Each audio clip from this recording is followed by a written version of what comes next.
To do this in 2 steps because the ladder tends to move and wobble and that kinds of stuff. So we get this set up.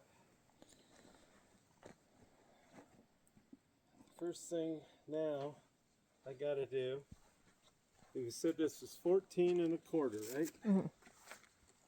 Okay. So we gotta get the small level.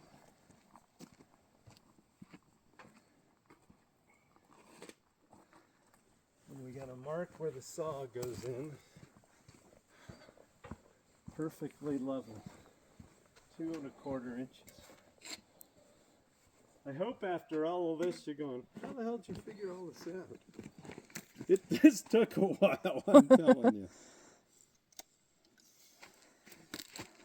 Okay, 2 1/4. 2 1/4. 2 1/4.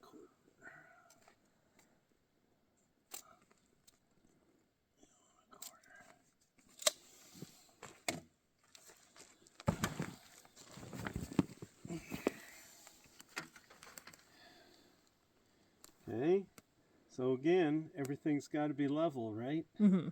God, I gotta get a nit. Speaking of levels, can't even see the bubble. This thing's so beat up.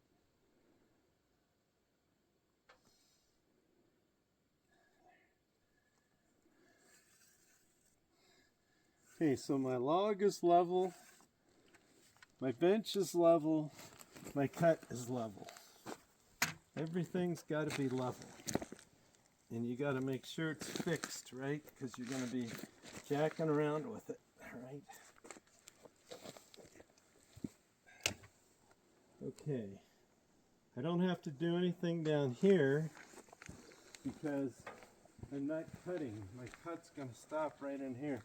But what I learned is I can't extend this ladder more than like 8 feet because it starts to deflect because of the weight of the saw on it, and just a little deflection causes the saw to buck. Yeah. It has to go straight. So I got to set this up